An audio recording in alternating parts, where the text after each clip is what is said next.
Seperti kita tahu dalam bab fikih, perkhilafan ulama itu rahmat. Ya, saya ulang lagi, perkhilafan ulama itu rahmat. Contohnya ya ini, saya ulang lagi ya. Nomor 11 itu. Wasani asyar iku assalamu. Ya, terus di sini disebut wa aqalluhu iku assalamu alaikum, pakai al, assalamu alaikum. Wal asohu te kaul sing asoh iku jawazu salamun alaikum, olahe nglafatno mu salamun alaikum. Terus kultu Dewi Imam Nawawi al asoh al mansus la yujziuhu wallahu a'lam. Jadi menurut Imam Rafi'i boleh salamun alaikum, tidak pakai apa? Al. Itu juga diklaim sebagai al asoh. Tapi menurut Imam Nawawi yang al asoh harus assalamu alaikum, tidak boleh salamun alaikum. Terus wallahu a'lam wa annahu la tajibun niyatul khuruji. Jadi ketika Anda salam tidak harus niat keluar dari apa? Salat. Dengan kamu salam berarti otomatis keluar dari apa? Salat. Nah, ini menjadi problem menurut pemikiran banyak ulama, karena ketika masuk salat harus niat masuk salat. Karena ketika kita takbir kan bisa takbir demo. Ya kan? Kan macam-macam kan? Makanya untuk membedakan itu kan niat. Memang ini kata ulama, bukan kata saya. Sekedar melafadzkan takbir ini kan demo ya takbir. Kamu kagum sesuatu juga takbir. Orang Indonesia itu kadang orang nggak sholat pun bilang subhanallah, memang sudah jadi bahasa nasional. Kalau kaget tuh bilang subhanallah. Saya punya kenalan Cina itu kalau punya uang ya mohon alhamdulillah. Tak tanya kok bilang alhamdulillah. Orang-orang Islam tuh kalau seneng bilang alhamdulillah. Yang ribet itu kubu sebelah. Kalau orang NU mau layasol itu mati tanya, Gus itu doa orang makan gitu. Kok bisa? Biasanya orang NU kalau makanan sudah keluar mau layasol, ribet kan? Aduh repot itu. Jadi kadang-kadang wiridan itu sudah jadi bahasa nasional. Jadi Cina orang nggak sholat tuh kalau punya uang ya bilang alhamdulillah. Kadang orang yang nggak sholat tuh tanya, datang ke saya insya Allah. Ya ribet. Makanya ulama itu berdebat. Lafaz-lafaz seperti ini itu apakah wiridan apa adat? Nah, untuk membedakan adat dan yang lain maka dibutuhkan niat. Makanya Allahu Akbar harus niat untuk masuk sholat. Nah, normalnya salam juga harus niat keluar sholat, biar karena masuknya niat ya keluarnya harus niat. Itu menurut sebagian ulama. Tapi sebagian yang lain enggak lah, kalau selesai tidak perlu niat. Tapi tadi sebetulnya ada problem, jangan-jangan salam ini salam adat. Kebetulan ada temannya masuk terus bilang assalamualaikum, nanti temannya jawab waalaikumsalam. Itu ada kisah nyata. Ini memang naif betul ini. Ada orang alim sholat. Nah, ketika ada yang mau lewat itu kan dihadangi begini ya. Jadi dihadang gini ya, itu hidin. Yang lewat tuh karena saking nggak pernah yang ngaji malah tidak salaman. Kagetnya bukan main itu. Ada orang sholat, ada orang mau lewat, kan kesunatannya dihadang begini. Sisi ini santai saja malah ngajak salaman. Terus ribet, ngadepi orang tidak tahu itu ribet. Ya tambah bingung kan, diliwati saja bingung, apalagi sekarang diajak salaman. Kan memang nggak sambung, kulturnya itu nggak sambung. Nah, itu kalau kita bilang assalamualaikum terus pikir kamu waalaikumsalam. Ya ribet, memang ngadepi orang tidak tahu itu ya ribet. Makanya ya agama ini, ngelola agama ini memang. Nah, barokahnya ngaji fikih itu beginilah, saya sering cerita. Misalnya kita hafal fikih, takbir itu wajib, rukun. Tapi bentuk ngangkat tangan itu sunnah. Itu barokahnya masya Allah. Andai kan kita menentukan kefiahnya, mungkin kita sok suci. Itu pernah ada peneliti cerita ke saya, Gus saya ini orang NU itu pusing. Kenapa? Takbirnya beda-beda. Ada yang terlalu semangat, Allahu Akbar. Apalagi yang was-was, wah itu semangatnya masya Allah. Malah ada yang tanya, itu takbir berkali-kali itu madzhab apa? Jadi orang was-was cobalah bertobatlah, itu jangan sampai jadi madzhab baru. Kalau yang was-was orang bodoh gak masalah. Coba kalau dia orang alim alama, nanti muridnya juga niru. Oh ternyata takbir yang saya itu 3 kali itu. Oh ternyata takbir yang saya itu 7 kali. Itu kalau dia jadi imam. Kalau dia jadi makmum nyampe ini pinggirnya, sampai pinggirnya takut kan bulan baleni. Ada yang kayak orang nggak punya uang, Allahu Akbar tangannya diangkat separuh saja enggak. Itu kan Tapi itu tidak ngefek di Indonesia karena dari awal kiai-kiainya ngajarin ngangkat tangan itu sunnah, caranya juga agak ditentukan, terserah kamu. Begitu juga mau sisihkan tangan itu juga sunat.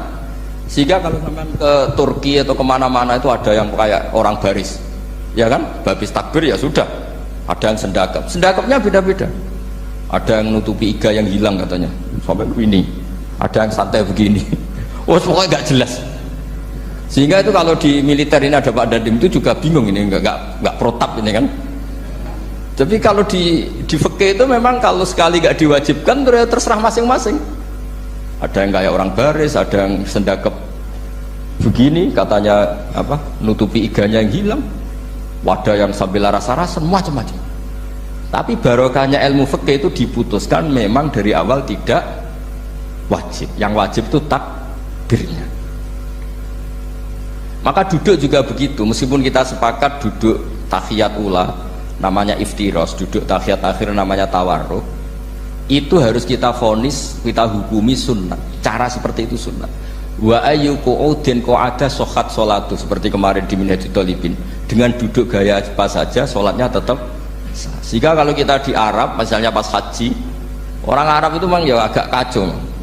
Orang Indonesia itu kalau sholat duduk itu kan memang benar-benar sakit sudah agak mau mati, itu benar-benar sholat baru duduk. Orang Arab itu enggak, sholat duduk pakai kursi, soft itu enggak ada orangnya, ada kosong, itu jalan kaki kursinya di bawah. Wong bawa kursi kuat kok sholat duduk. Kalau orang Jawa kan, saya juga eskal, orangnya kalau bawa kursi kuat dipindah-pindah tapi kok sholatnya. Kalau orang Jawa agak kebayang, kalau sholat duduk emang bener-bener sakit. Terus saya pernah ditanya lagi sama orang, Gus, di Mekah itu kok banyak orang bawa HP, terus kalau ditelepon diangkat soli, itu mazhab apa? Mazhab geblek kata saya. Tapi ini kan orang Arab, kan seakan-akan terus mewakili internasional kan, karena pusat banyak tuh. Ditelepon digoleki telepone wong sak akeh golek ini tok wis kangelan ya. Warang ketemu soli patene. Nah, kita kan diajarin di kiai Indonesia kalau itu membatalkan apa? Salat. Jadi ribet. Nah, barokahnya kitab-kitab seperti ini, meskipun kita di Indonesia itu mengikuti panduan yang diarahkan atau yang dibagukan oleh ulama-ulama dulu. Nah, Indonesia itu makanya berkah. Saya sering ketemu ulama Mekah itu kalau muji haji Indonesia luar biasa. Bukan sekedar sopannya, memang cara hajinya itu nyari kaul yang disepakati itu sah. Karena memang dilatih KBIH, dilatih Kemenak, masih dilatih kiai setempat. Meskipun niatnya ya kadang tidak baik. Saya pernah tak tanya, kenapa kamu latihan haji sebegitu? Kalau sholat kok enggak? Sholat gak sah, gak apa-apa, Gus, gak bayar, ini kaji. Oh ternyata dia itu sholat bedino ratau kursus baik kulon. Bareng apa kaji oleh takok tenan, tak takok. Oh sholat kira tahu takok, nak kaji kok takok. Nak sholat rasa gak iman, Gus, gak bayar, ini haji.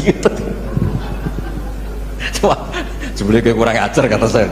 Jadi ternyata sekarang terkuak. Kenapa orang-orang awam tuh kalau kaji kok semangat belajar?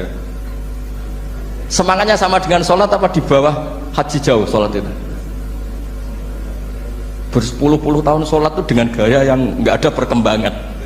Tapi haji pisan langsung keren. Ternyata karena bayar ya. Apa perlu ditiru? Sholat harus bayar supaya ini supaya. Ya itu alasannya itu.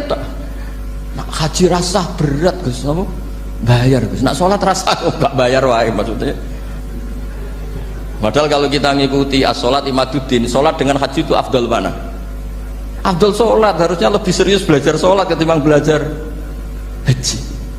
Tapi setahu saya nggak ada kan KBIS itu, kelompok bimbingan ibadah sholat. Jadi ini kritikan saya, semoga didengar ya. Cobalah. Padahal ini Raden Asnawi di Karang pesolatan, supaya orang tuh sholatnya benar, ya sholatnya benar. Ya jadi ngaji fikih seperti ini setidaknya Anda menjadi tidak mudah mengadili orang lain, bahwa sholat itu yang takbir tok yang wajib. Misalnya baca ya Fatihah tok, sehingga kalau ada imam lupa baca surat ya gak apa-apa, memang dari tidak wajib. Jadi pemilahan wajib dan tidak ini penting supaya tidak menghakimi pada yang lain. Jangan sampai perilaku kesolehan itu menjadi bentuk yang mengadili, nggak boleh. Itu Pak Kapolres, kalau di ilmu fikih itu ada ulama penjaga ilmu itu ekstrim-ekstrim. Dulu ada sahabatnya Nabi namanya Jabir bin Abdillah, ini ada di kitab Bukhari, di kitab sholat. Ya maksudnya al ilmu tentang sholat. Itu semua yang di masjid itu sudah pakai jubah, pakai gamis. Kalau orang Indonesia mungkin ya pakai hem, pakai baju batik, pakai. Itu dia datang malah gamisnya dicopot, gamisnya dicopot, imamannya dicopot, terus tinggal pakai satu sarung, terus dicancang di sini akidan benatorofaihi ala atik, dicancang begini, kayak cerita-cerita di perang pahlawan itu, hanya dengan pakai sarung satu dikalungkan itu. Terus ada orang-orang tabiin bilang gini, unzuru ila ashabi Rasulillah, ini sahabatnya Nabi kok sholat dengan cara seperti itu, nggak islami banget ya, nggak keren banget lah. Terus kata Jabir bin Abdillah, saya sengaja melakukan ini supaya kamu tahu bahwa batas aurat yang dimaksud Nabi seperti ini.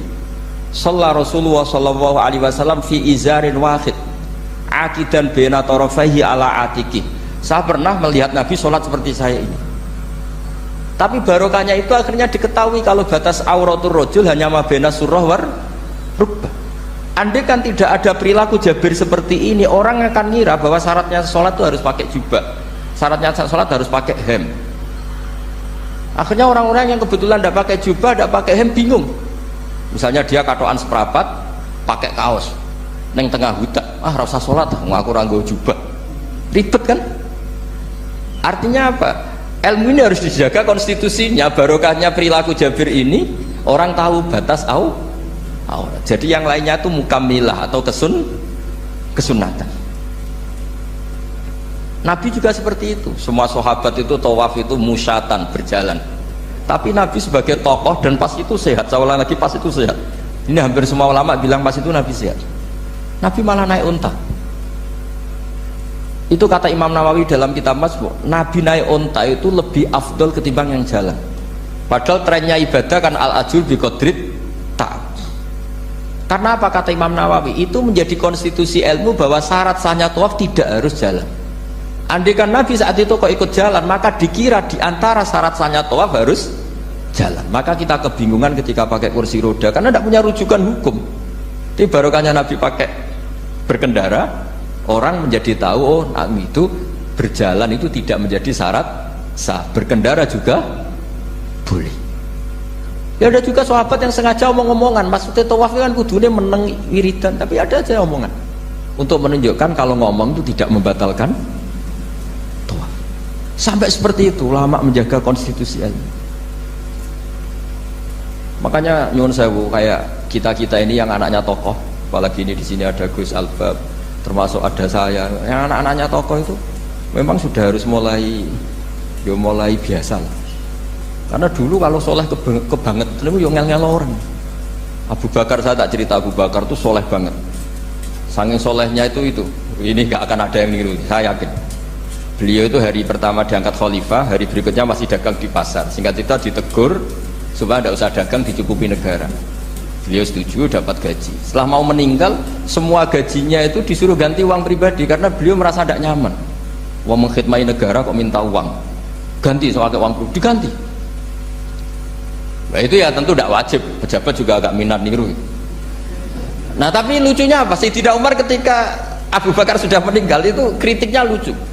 Kamu itu solehnya berlebihan. At taman badat, sing repot sing genti. Nak soleh kok jangan temen-temen.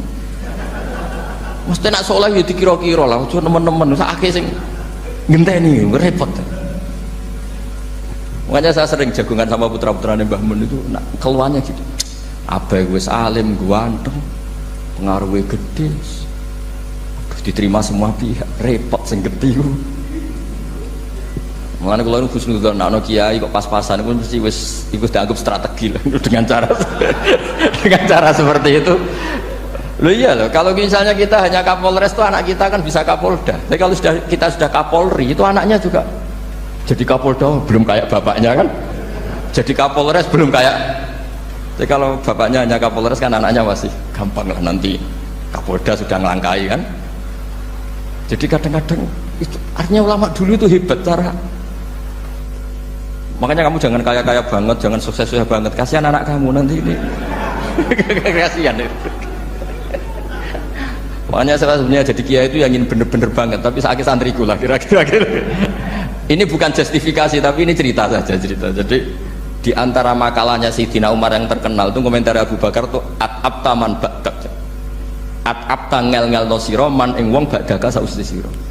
Kowe iku terlalu bener sing repot aku iki penggantimu.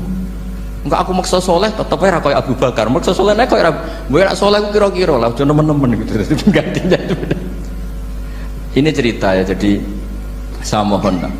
Nah, barokahnya itu juga kesolehan yang massal itu diakui oleh ulama. Termasuk begini misalnya nyuwun sewu, Nabi itu menyebut kesolehan itu ya termasuk wa fi buti ahadikum sodako, kowe ngeloni bojomu ya sodako. Ayati ahaduna syahwatahu wa walahu ajrun. Masa urusan gitu dapat pahala ya Rasulullah? Jawab Nabi enteng. Ali salawadu'aha fi haramin akana alaihi wisrun. Kalau dia begitu sama selain istrinya kan dosa. Ya berarti kalau sama istrinya ibadah. Tidur ya ibadah, kumpul istri ibadah, bercengkrama sama keluarga ibadah. Akhirnya ulama bikin satu hukum yang luar biasa. Di antara hukum yang di kitab usul fikih itu begini, mubah itu udah ada. Itsmamin mubahin illa wa yatahaqqaqu bihi tarku haramimma. Fa'il zamu minas sukun tarkul qatli wa minas sukut tarkul qadzaf wal ghibah. Sehingga kita ulama misalnya melihat orang kampung sekatokan seperapat neng omah ngomel mbek bojone, mbok ngomel mbek anake, ini luar biasa karena tidak di diskotik, tidak di tempat-tempat yang seperti itu. Ana wong neng omah nglamun rokokan, terus delok tikus liwat misalnya. Lumayan ra delok gambar porno. Itu ada ulama yang berpikir itu karena tidak ada sesuatu yang mubah kamu lakukan kecuali saat itu Anda meninggalkan keharaman. Makanya kata ulama, mubah itu tidak ada. Karena saat melakukan mubah artinya Anda tarkul haram. Wa tarkul haram wajib, berarti fal mubah wajib. Sehingga ulama misalnya sampean turu mulai barisan nanti subuh, hadza taraka zina wa taraka sariqah wa taraka kadza wa kadza. Semoga malaikat pakai usul fikih itu. Kalau malaikat pakai usul fikih itu, kamu tidur habis isya sampai subuh, hadza tarakal ma'asi kasirah. Lah yang ribet kalau malaikatnya bagian khusuk, hadza tarakat tahajud wa tarakal witra wa tarakal itu ribet itu. Nah, kita semoga malaikatnya yang percaya pendapat tadi.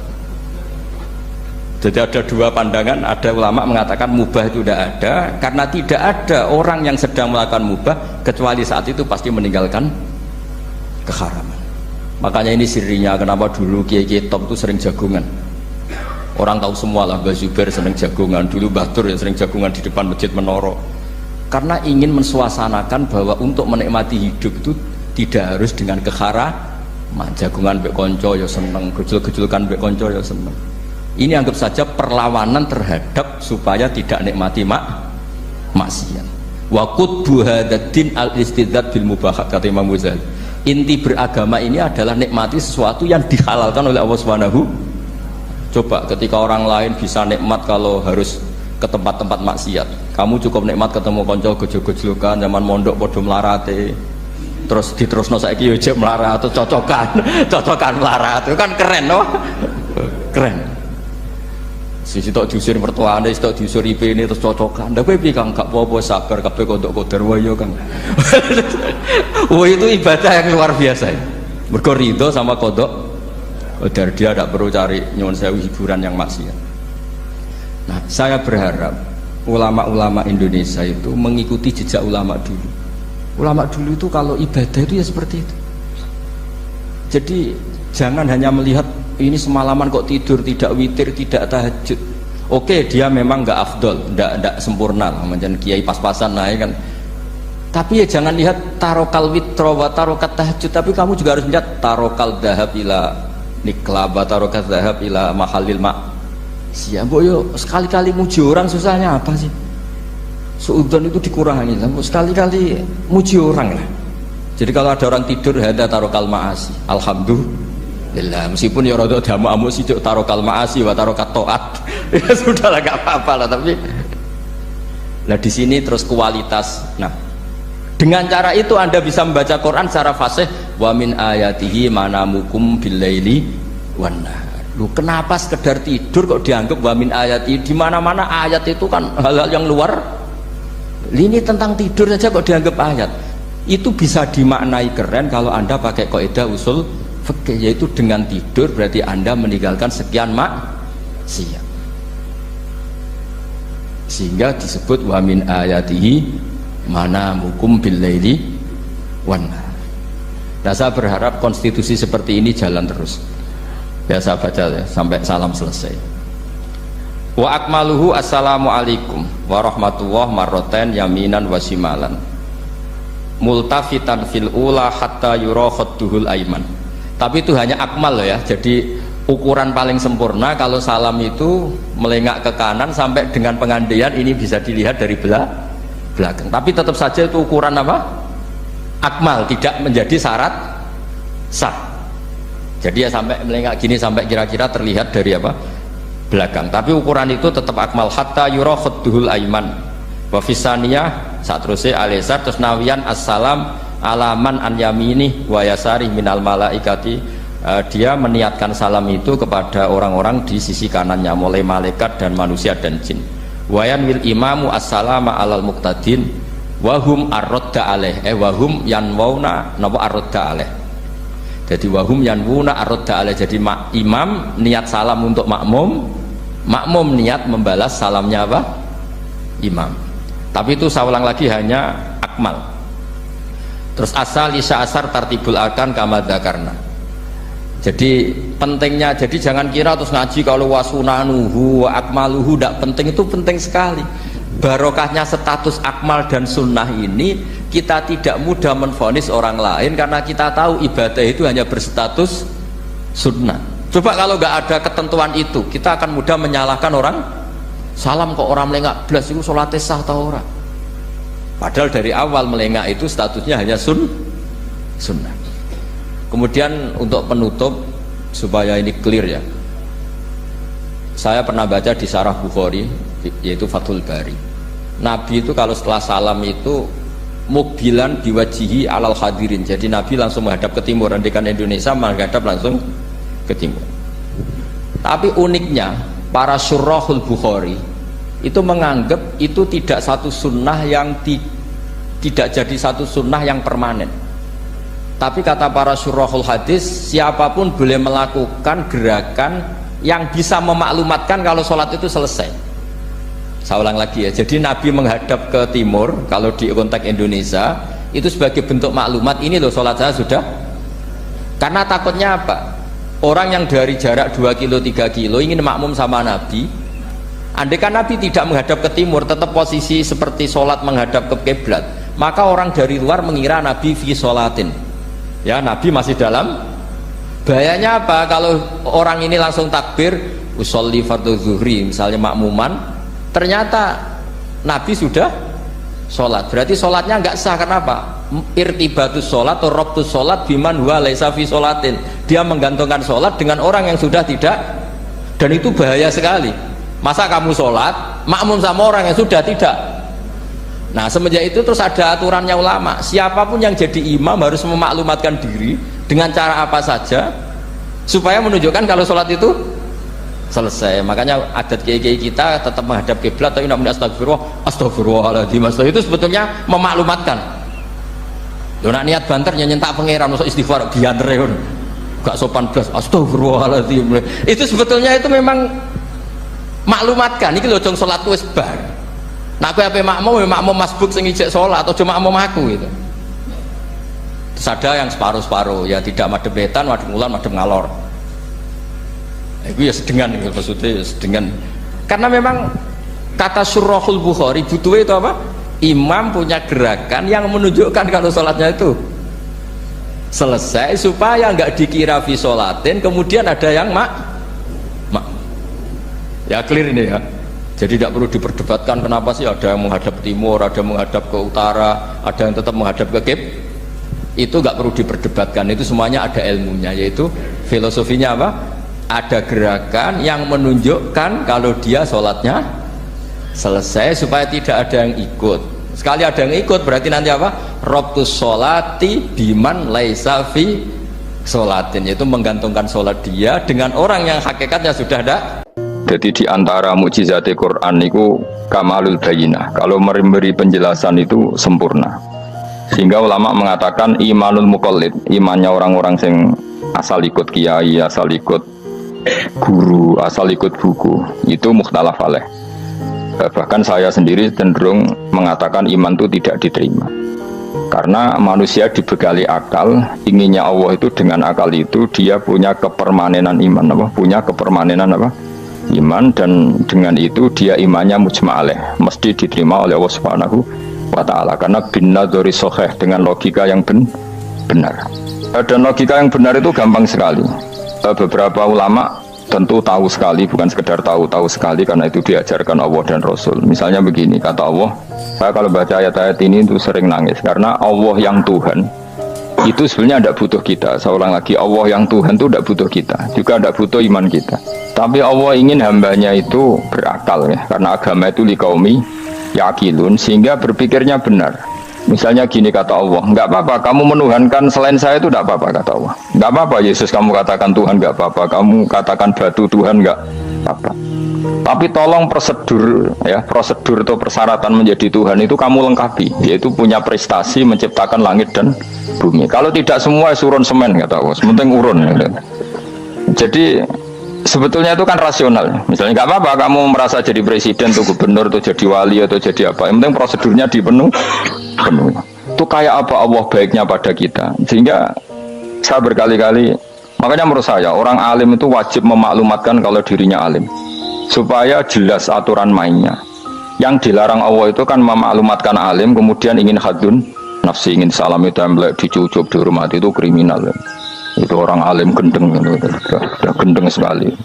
Karena khasnya orang alim itu tentu cari ridhonya Allah, bukan ridhol khalqi, bukan ridhonya apa? Makhluk itu lah ada siapa-siapa. Dan kita harus baku seperti itu. Kenapa kalau orang alim nggak memaklumatkan kealimannya itu dikatakan salah? Karena fungsi orang alim adalah membawa bayinat, membawa ayat-ayat Allah, bukan kepentingan apa? Pribadi. Makanya Rasulullah nanti duka ngendikan idza zuharatil fitanu wal bid'u falyudhiril alim ilmahu wa illa fa'alaihi la'natullah wal malaikati wan nasi ajmain. Jika zaman akhir banyak bid'ah, banyak kebodohan, maka orang alim wajib menampakkan kealimannya.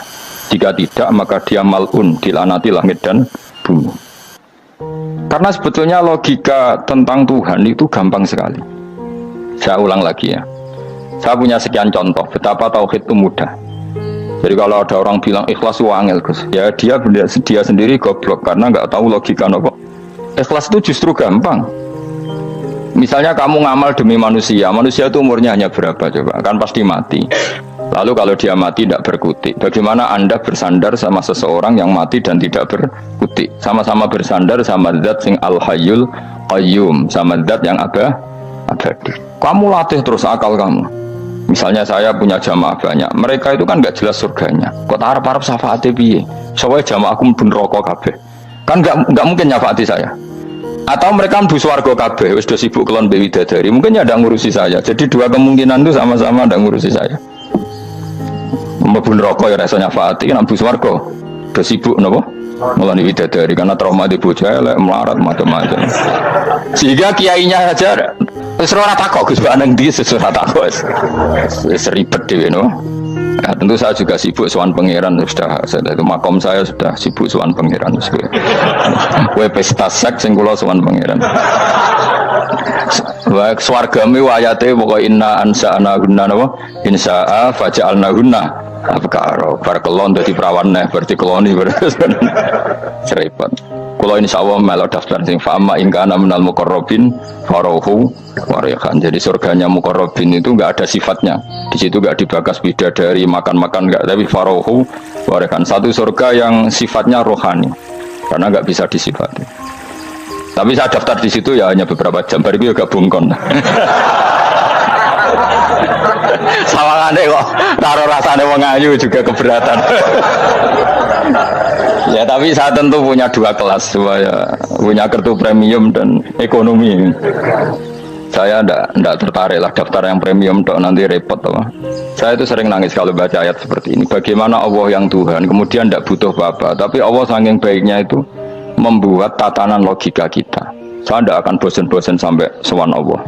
Bahkan andaikan saya masuk surga dengan faham ini, saya milih faham ini karena faham ini itu menguntungkan agama li'ilai kalimatillah. Sementara masuk surga itu hadun nafsi. Banyak ulama mengatakan, kenapa Anda tidak ingin mati? Padahal Anda mati masuk surga. Katanya, saya takut kehilangan momen sujud. Karena sujud adalah hak Allah, sementara surga itu hakun nafsi. Keinginan saya. Tentu saya mendahulukan hak Allah ala hakin nafsi. Itu makam-makam yang... Dan itu nggak bisa kamu copy paste. Orang yang pada kelasnya akan merasakan seperti itu. Dan kamu tidak perlu minat, malah paham. Jadi sudah, dengar saja. Apa? Dengar saja. Begini misalnya, saya berkali-kali bilang, kenapa ulama dulu, saya ini kan di Sarang juga ngajar tauhid, dulu saya ngajar kubrul yakiniyat di beberapa madrasah, termasuk di Sidogiri saya juga ngajar tauhid. Di sini saya ngajar tafsir, tapi yang saya titikkan juga tauhid. Begini, saya hidup di dunia ini, terutama saya memang ingin menerangkan tauhid, sebagaimana Allah menerangkan. Begini ya, Jubair bin Mut'im, saya tidak bosan-bosan cerita ini. Jubair bin Mut'im itu termasuk dahiyatul Arab, cerdas-cerdasnya orang Arab. Dia ditunjuk sebagai negosiator untuk membebaskan Asra Badrin, tawanan perang Badar yang kalah dan ditawan Rasulullah dan para sahabat. Kemudian harus ditebus dengan uang. Oke, disepakati. Terus singkat cerita, Jubair bin Mut'im itu datang ke Madinah. Dulu karena tidak ada hotel, tidak ada penginapan, ya memang nginapnya orang musyrik itu di masjid. Ya sehingga itu lazim saja. Kamu tidak usah jadi liberal kemudian bilang musyrik boleh di masjid, ya tidak perlu seperti itu. Kamu juga gak perlu goblok mengatakan gak ada ceritanya orang musyrik ngidam di masjid, karena ya ada tarikhnya seperti itu. Jadi tidak perlu goblok, ya gak perlu liberal. Paham ya? Kalau kamu bilang wah nangono wong musyrik oleh ngidam di masjid, kamu liberal. Padahal konteksnya dulu memang gak ada hotel. Tapi kalau bilang gak sama sekali juga goblok, karena sejarahnya pernah ada. Milih di goblok apa liberal? Apa milih jelas? Gak milih aja, ngaco aja. 01 apa 02 apa 00. Milih mana? Goblok, liberal, nggak milih. Nah, ketika Jubair bin Mut'im itu datang, delalah Nabi itu sholat maghrib ngimami. Nabi baca surat Wattur wa kitabim mastur fi raqim mansur wal baitil ma'mur. Kemudian di pertengahan surat At-Tur itu kan ada ayat yang menurut saya itu sangat bagus. Sehingga di kamar saya, di rumah saya itu tak figur ayat itu. Bahwa kita harus dilatih berpikir. Kata Allah memulai argumentasinya, am khuliqu min ghairi shay'in. Apakah kejadian alam raya ini seisinya tentu diciptakan tanpa sebab? Misalnya begini, alam raya ini kata orang nihilisme atau komunis atau orang-orang paham nihilisme, itu kan dimulai dari ketiadaan. Logika ini kan goblok sekali. Berarti kalau alam ini kadung wujud, kamu kan tahu kan langit bumi sekarang kan wujud. Ya, langit bumi sekarang kan jelas wujud. Berarti logikanya adalah al-adamu yakhluqu makhlukon, sesuatu yang enggak ada menciptakan sesuatu yang itu kan aneh. Di mana-mana al-adam ketiadaan itu tidak mungkin yakhluqu syai'an atau yu'athiru syai'an. Di mana-mana ketiadaan itu tidak mungkin mengefeki sesuatu yang ada. Wong kamu sebut tidak ada itu berarti tidak mungkin bisa berbuat apa-apa, kan namanya tidak ada. Sekarang alam raya ini dimulai dari ketiadaan, terus kamu simpulkan sesuatu yang enggak ada menciptakan yang ada, itu gendeng apa enggak? Oh, gendeng sarap ini. Orang usah dipatah ini, wong gendeng sebarno yang mau mati dewi. Jadi makanya Quran menanyakan mereka, am khuliqu min ghairi syai'in. Apa alam yang kadung wujud ini kemudian disebabkan oleh sesuatu yang tidak ada? Lalu kalau sesuatu yang ada pasti diwujudkan oleh yang ada. Nah, karena yang ada ini pencipta harus berstatus super. Nah, super ini oleh ulama disebut wajibil wujud. Maka Allah bersifat super, wujud yang paling prima, yang kausa prima. Karena pencipta tentu kelasnya harus di atas yang diciptakan. Makanya disebut ulama dulu menyebut Allah itu apa? Wajibil wujud. Karena pencipta tentu lebih dahulu, maka harus disifati awal atau qadim, apa? Awal atau qadim. Kayak apa Allah mendidik kita? Am khuliqu min ghairi syai'in. Terus Allah bilang gini, ya gak apa-apa, yang menciptakan gak saya, gak apa-apa kata Allah. Tapi amhumul khaliqun, kamu saja yang menciptakan, gak apa-apa. Tapi syaratnya kalian juga harus merasa pernah ikut menciptakan langit bumi. Am khalaqus samawati wal ardh. Jadi gak apa-apa kamu merasa Tuhan, gak apa-apa. Yang penting kamu merasa ikut nembok langit, ikut ngecor apa? Langit. Ya pokoknya ikut bikin. Terus kata Allah bala yukinun, kamu tak suruh merasa menciptakan langit bumi, kamu juga gak merasa iya, memang ya mereka merasa enggak kan. Akhirnya Jubair bin Mut'im saking enggak kuatnya. Am khalaqus samawati wal ardi bal la yuqinun amin dahum khuzun. Sama Allah dibombardir seperti itu. Dia datangi Rasulullah, ya Muhammad, logika itu tidak meninggalkan akal saya. Matarok tali akli nasian. Akal saya habis Muhammad. Saya iman saja. Saya tidak cukup punya logika untuk melawan argumentasi ayat yang kamu baca. Saya iman saja. Terus iman. Makanya kalau ada logika nihilisme bahwa sebelum alam ini adalah ketiadaan, lalu pertanyaannya bagaimana mungkin ketiadaan menciptakan yang ada? Di mana-mana ketiadaan itu la yu'atsiru syai'an wa la yakhluqu syai'an. Jenenge wae tiada. Tiada itu ya enggak ada fungsinya, ya enggak ada efeknya, enggak ada prestasinya. Ya semuanya namanya enggak ada ya enggak ada. Nah, ini penting saya utarakan. Terus di sini Allah mengulang lagi, enggak apa-apa yang lainnya kamu katakan Tuhan jadi mitra saya, enggak apa-apa. Tapi tolong kata Allah, aruni madza khalaqu minal ardi, tunjukkan ke kami prestasi dia ikut bikin bumi. Kita tahu misalnya Yesus, Isa lahir di bumi. Bumi sama Yesus dulu mana? Dulu bumi, dia lahirnya di bumi. Lalu dia melata di bumi, jalan-jalan. Kemudian dia mengatakan ini bumi Tuhannya saya. Dari bumi kok enak, bisa aku sih. Tua aku sih, bodoh-bodoh pangeran aku dong. Lebih apa? Tua. Jadi Allah itu gampang sekali. Nah sekarang orang iman itu kuat semua. Makanya ndak wali-wali. Imane mbek Allah taklid, jaluke aneh-aneh, njuk bojo ayu sugih jabatan. Bela Allah secara hujah aja nggak pernah, sudah minta. Makanya ini kita ini hidup di zaman yang saraf masal. Lho kalau njaluk pengiran akeh-akeh kuwi, coba kamu bela Tuhan tuh pernah bela apa? Bela Tuhan tuh gampang dengan argumentasi al-hujjah yang supaya agama ini tamkin fil ard, bener-bener mapan dalam logika. Yaitu tadi di mana-mana yang namanya sebab itu amrun wujudiyun, di mana-mana sebab itu sesuatunya harus wujud. Paling tidak kita sudah menolak nihilisme. Apa? Nah, nihilisme. Lah wujud karena wujud awal harus berstatus prima. Lah prima itu dalam bahasa ulama disebut wajibil wujud. Makanya ulama dulu ngelatih kita itu pertama Allah itu siapa? Zat sing wajibil wujud. Itu satu filosofi yang luar biasa. Nah, kemudian setelah itu ada setan-setan kecil yang nganggur, yang iseng. Nah itu nggak usah kamu perhatikan. Tinggal delok TV, ngopi, terus tinggal nyate kelata. Enggak saya tamak pingsan deh. Syukur-syukur stres deh. Dugaan saya setan saya gue pingsan kurang gizi. Karena memang setelah itu setan goda gini. Lalu sebelum Allah jangan-jangan ada wujud yang lain. Lalu Allah sendiri awal mulanya gimana? Kata Nabi, jika ada pertanyaan seperti itu kamu harus berhenti. Tinggal delok TV atau tinggal delok dangdutan. Ya kalau kepeksa rapopo, kelasem ae. Saya ada menghalalkan tapi kan sudah kamu lakukan.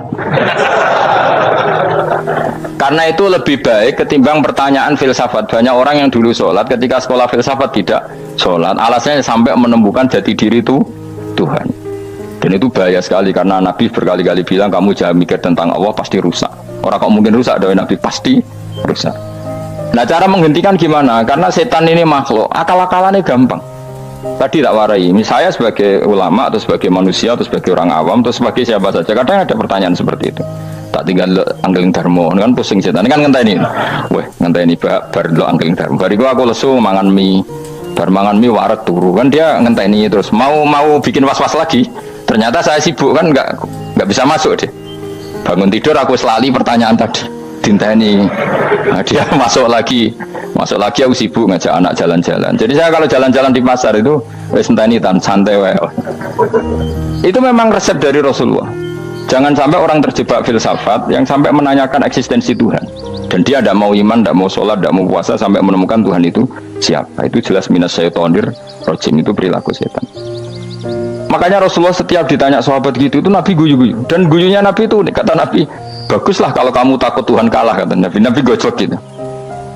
Maka ada ulama yang punya seni berargumentasi, yaitu Imam Ghazali. Jika setan tanya kamu, lalu sebelum Allah jangan-jangan ada wujud yang sebelum Allah. Kata Imam Ghazali, ya itu saja yang Tuhan, yang Allah ini nggak jadi Tuhan. Ya berarti wujud sebelum Allah itu yang benar-benar Allah. Kalau kamu bayangkan lagi, jangan-jangan sebelum itu ada wujud lagi, ya itu saja yang benar-benar Allah. Sehingga tetap Allah itu menang terus. Paham ya? Yang jelas jangan sampai didahului Adam, karena kalau didahului Adam lebih ngeri lagi, karena sesuatu yang nggak ada menciptakan yang ada, itu lebih buruk lagi menurut akal. Menurut apa akal? Nah, daripada kamu nggak salim Imam Ghazali, tinggal saja dulu. Tadi dulu sinetron. Itu yang lucu aja.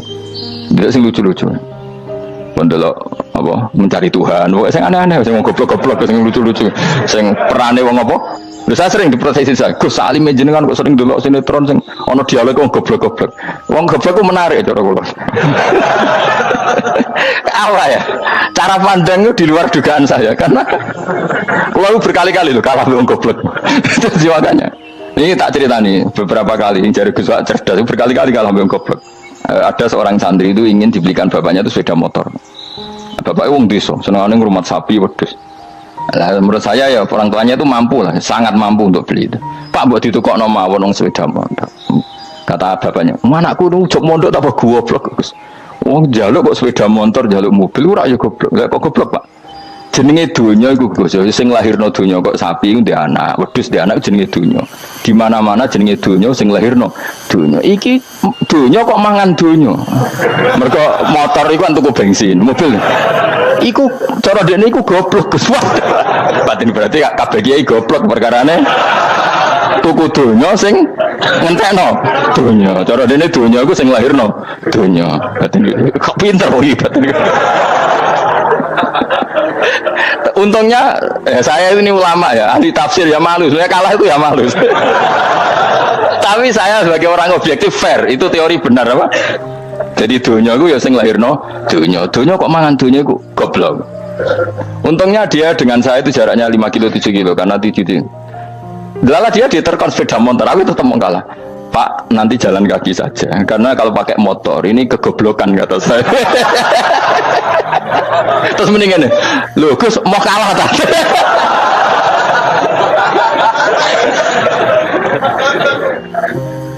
Wah kacau. Singkat cerita dia bersikeras, nggak mau beliin sepeda motor anaknya karena di mana-mana dunia gue sing lahir no dunia, nggak boleh dunia kok mangan. Ini satu kegoblokan yang agak ilmiah tadi.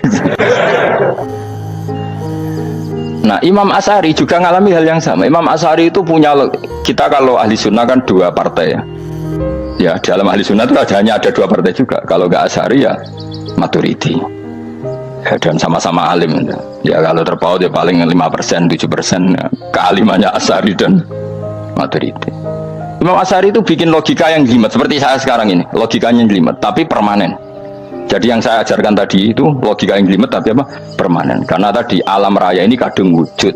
Kalau kadung wujud pasti pewujudnya yang menciptakan wujud pasti adalah kewujudan. Karena al-adam la yu'athiru syai'an. Di mana-mana kenihilan tidak yu'athiru syai'an. Ya sepakat ya, gampang kan? Tentu wujud ini prima disebut wajibil wujud. Lalu Imam Asy'ari itu bersikeras kalau imanul muqallid itu tidak diterima. Sebanyak keberatan ulama, tapi Nabi nyatanya yaktafi bi imanil Arab al khalina anin nadur. Nabi nyatanya mencukupkan imannya orang-orang Bedui yang mereka itu kayaknya tidak bisa mikir. Ya, Nabi yaktafi bi imanil Arab itu wong desa al khalina anin nadur yang mereka itu tidak bisa apa?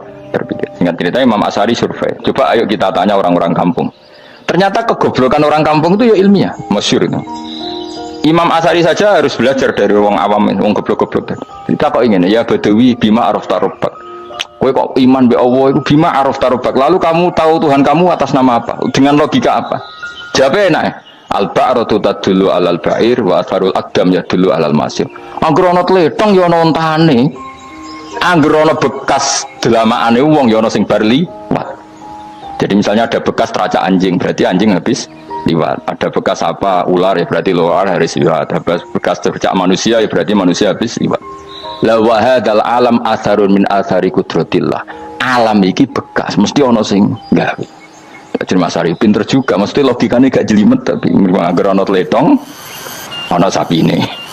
Ana teracake wong berarti ana sing bar liwat. Dene ngomong gampang wa atharul aqdam ya dulu alal masir. Nah, terus Imam Asy'ari habis itu ngendikan, ya sudahlah dengan logika apa saja. Meskipun karena zori hadal Arabi sebagaimana cara berpikir Bedui ini, sementing ada nazar.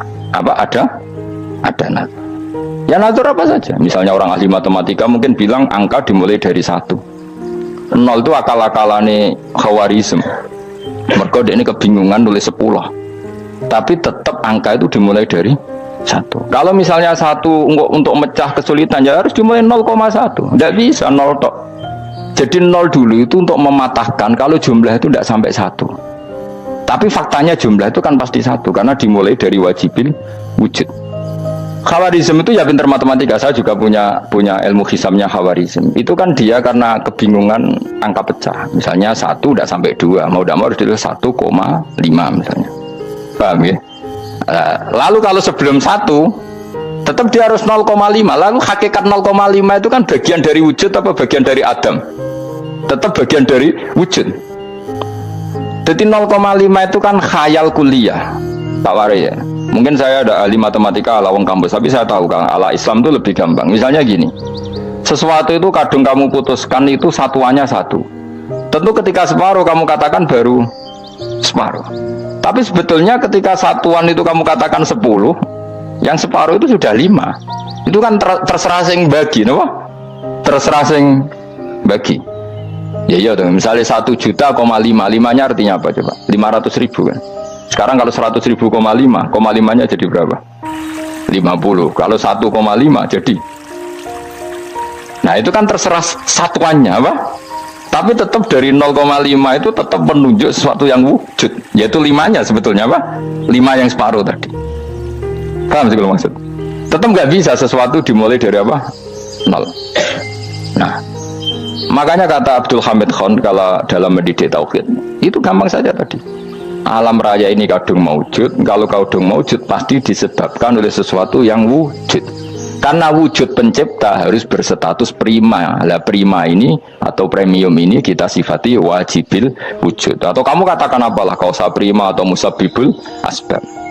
Nah kelirunya kita dalam berislam itu, kritiknya para ulama, kita ini nyebut Allah dulu baru menceritakan status Allah. Kalau zaman Nabi itu dibalik. Status wajibil wujud itu kita terangkan dulu, baru yang oleh Islam itu namanya Allah. Paham ya?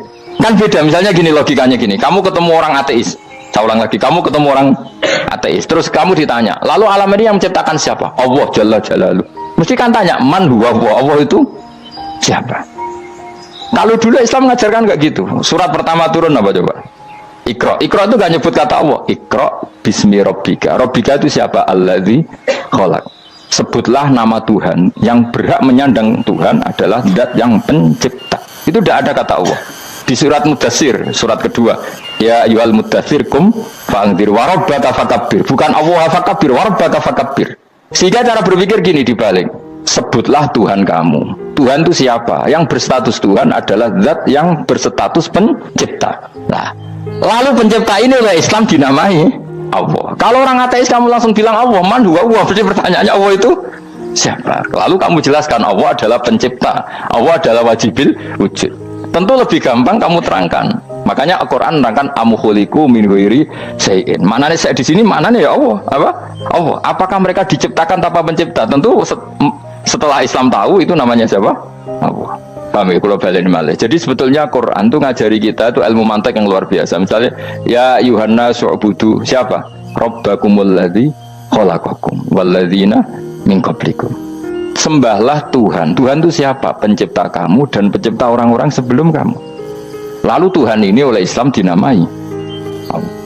Tapi kalau langsung kamu bilang ke orang ateis atau orang Uni Soviet, Allah itu Tuhan, Allah itu siapa?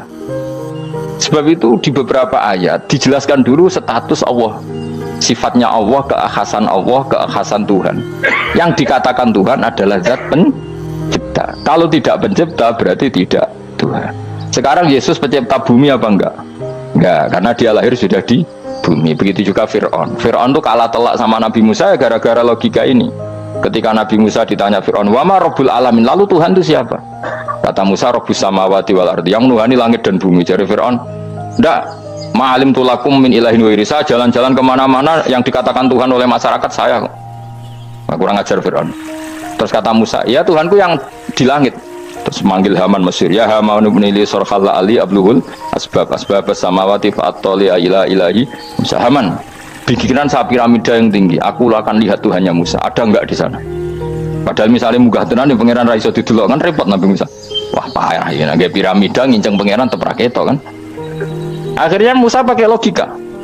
Ya sudah gini saja, Rabbukum wa rabbu abaikumul awwalin, yang menuhani nenek moyang kamu yang dulu-dulu. Itu langsung Fabuhita Fir'aun. Fir'aun tuh kaget sekaget-kagetnya. Dan para penggawa Fir'aun sadar. Wah, kalau Fir'aun yang Tuhan, babanya tanpa Tuhan. Kan Tuhannya balita kan gitu kira-kira. Tuhannya balita. Tuhannya barulah. Itu kan jadi logika yang mematikan. Kalau Fir'aun Tuhan, berarti babanya dulu yang wujud itu tanpa Tuhan. Karena Tuhannya barulah. Ini ada Tuhan kok datang terlambat ini kan. Akhirnya para penggawanya Fir'aun iman, macam gendeng ya, Fir'aun itu gendeng. Itu pentingnya logika Rabbukum wa Rabbu abaikumul awwal. Nah sekarang orang tuh nggak belajar logika. Iman bi Allah orang mantep ning ati, jek iso digunjang setan, jalukane wis aneh-aneh. Jaluk swarga, jaluk gak mutu cara ngono. Gak mutu. Makanya banyak wali kalau ditanya, kamu masuk surga sama sholat milih mana? Milih sholat. Kenapa milih sholat? Di surga itu demi hadun nafsi saya, poya saya. Tapi kalau saya sholat itu untuk hakku. Saya sebagai hamba, identitas kesejatian saya adalah menghamba. Soal nanti Allah bikin bonus surga silahkan. Maka sebenarnya masuk surga itu ada urutannya. Sebagai orang alim saya urutannya adalah berkampanye sesering-seringnya, membuat logika supaya orang mudah ke Allah dan Rasul. Makanya di Quran tuh gak ada orang disuruh masuk surga dulu itu ya Tuhan nafsul mutmainnah irji'i ila rabbiki. Kamu kembali ke Tuhan kamu dulu. Bahwa kamu makhluk yang butuh Tuhan. Fadkhuli fi ibadi. Kamu masuklah berstatus hamba dulu.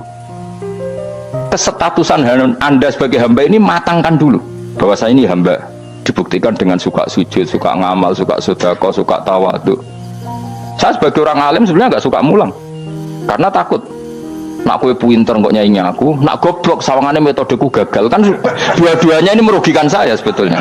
Saya ulang lagi ya, nak pinter kayak nyaingi aku, kan ya mungkin juga senajan rodo mokal mungkin, sanggup aja rodo mungkin. Pemenang nak sing ndik kan yo, biasanya kasut ndik. Wah itu sebenarnya rugi semua, tapi Allah yang memerintahkan hak wong alim kudu mulang. Perhitungan itu tak buang semua. Sing ape nyaingi monggo, sing tetep goblok nggih. Monggo, sebagai Allah ngutus mulang ya napa? Mulang. Meskipun tadi potensinya itu dua-duanya buruk, sing alimnya ini. Kemudian nak mubalek terus didol ilmu kurang untuk royalti tambah parah lagi. Itu.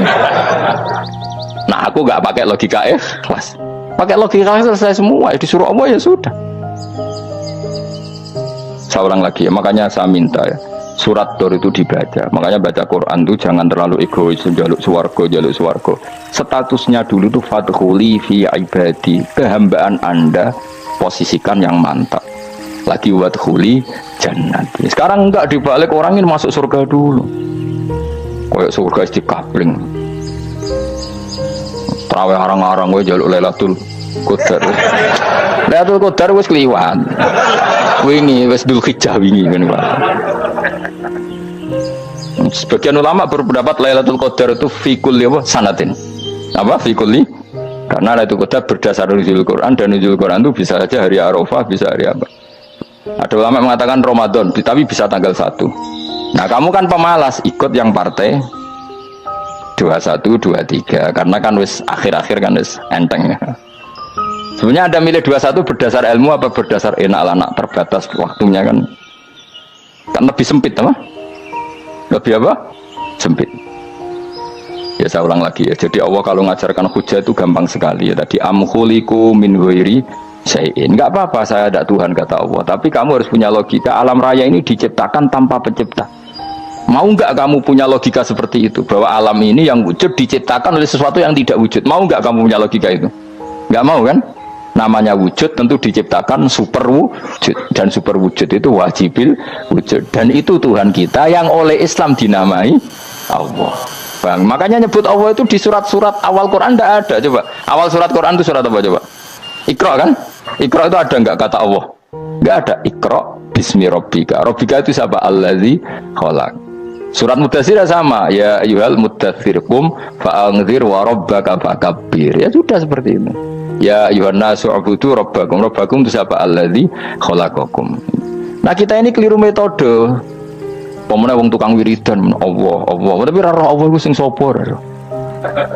Ya dia Allah.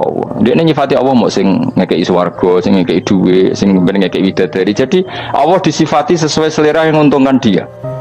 bahwa Allah ini yang ngampuni saya, kemudian saya masuk surga, kemudian ngeloni widadari. Makanya kalau dia jadi wali tak demo, tak laporkan MK. Solo. Karena ini wali pecundang. Bagaimana mungkin calon wali pikirannya khadun nafsi? Kalau ulama agak gitu, mendikan Allah itu zat paling penting di dunia, maka akan saya maklumatkan di dunia bahwa orang kembali ke Allah. Caranya gimana? Akan saya kenalkan Allah lewat logika. Caranya apa? Kita sifati wajibil wujud. Kita sifati Rabbukum wa Rabbu abaikumul awalin. Dengan sifat-sifat yang semuanya mengarah ke dikjayaan Allah Subhanahu wa ta'ala. Itu jenenge kowe bener-bener ulama.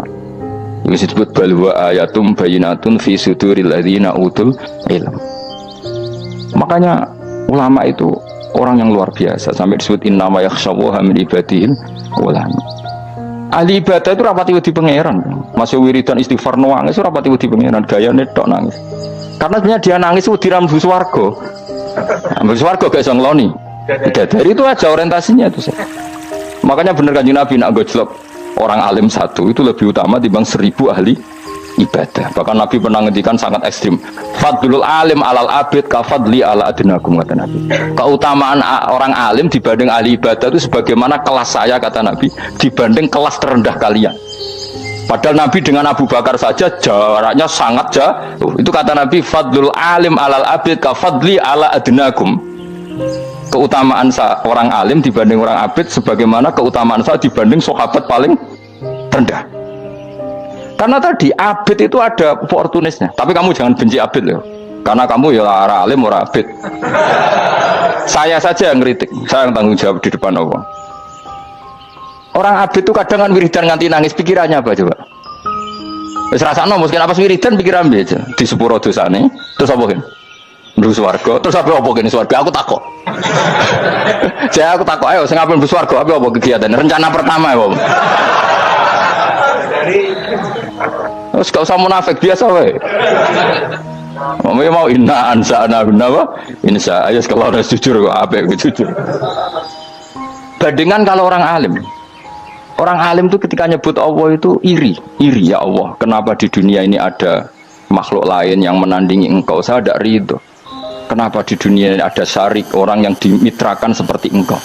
Maka orang-orang alim ini ingin memaklumatkan bahwa la syarika lak labbaika wa huma labbaik la syarika lak innal hamda wa ni'mata laka wal mulka la syarika lak. Sehingga para nabi itu memaklumatkan itu, engkau saja yang Tuhan ya Allah, semua nikmat dari engkau, semua kepemilikan ini milik engkau, la syarika lak labbaik.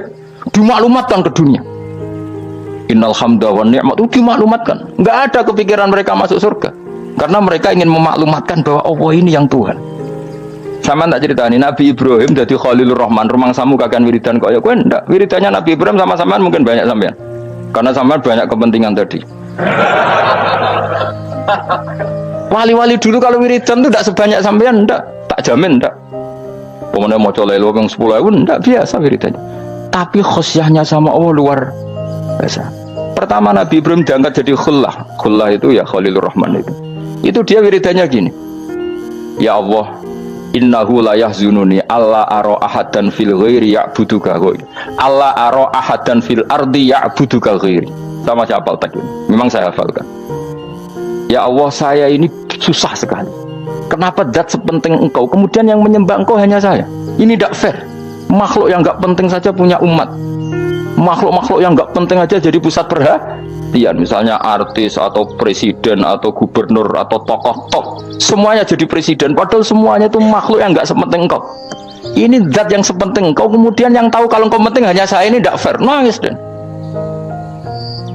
nangis, ini tidak fair. Innahu la yahzununi alla ara ahadan fil ardi ya'buduka ghairi. Saya ini susah Gusti, susah sesusahnya. Zat sepenting engkau, kemudian yang tahu kalau engkau penting itu hanya saya. Wah, ini tidak fair. Loh, coba kalau orang mencintai sesuatu kan gitu. Misalnya kita bojo ayu, kemudian wong liya kabeh darane elek, mangkel ora? Mangkel enggak? Kamu beli Alphard. Kamu kira itu mobil mewah. Kemudian orang nyejajarkan podo mek keri, mangkel enggak? Semua kenikmatan tuh kita nikmat karena itu diakui ya enggak? Wes gunane apa kaya di Alphard gawa ning Gunung Kidul. Terus wong darani ngono iku podo mek keri ya mek kijangke mangkel ora kira-kira. Enggak penting mewahnya, ini tetap butuhnya pengakuan. Coba misalnya kamu jadi presiden, hidup di dunia orang sufi. Sing darane wong penting wong soleh, ahli sujud, ora kaku ati ke. Keteko di Barnos. Karena itu hormati situ hanya orang apa soleh. Kaku ati gak? Mau kaku ati gak? Atau kowe dadi artis top, teko ning daerah Gunung Kidul mung desa-desa, terus diundang lek.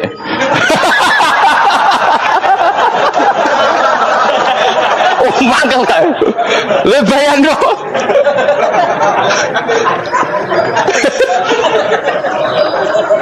Oh, kamu menteri top, menteri BUMN, barang dolan itu iso diundang le. Matus walang le ngono. Oh, mangkel. Karena orang keren itu butuh pengakuan apa? Wes misalnya di bojo ayu terus wong liya kabeh darane elek mangkel gak? Sebetulnya orang merasa nikmat itu karena pengakuan. Bayangkan andaikan orang itu melihat Alphard itu tidak wow. Orang punya Alphard gagah enggak? Oh enggak gagah. Kalau orang lain enggak bilang apa? Oh. Dia mau misalnya digoning desa terus orang desa nganggap kamu model tepak terus saya mau badhe numpang wedhus kula angsal Pak. Gak gratis. Habis kan. Makanya branded itu harus dimaklumatkan. Nah itu bayangkan Nabi Ibrahim. Zaman itu ada Raja Namrud yang dipuja-puja, ada orang kaya dipuja-puja. Kemudian engkau yang Tuhan, pemilik langit bumi, nggak ada muja-muja engkau, ini nggak fair ya Allah. Nangis. Orang kok eling pangeran sak jam swarga Gusti. Dasar gak bakat wali.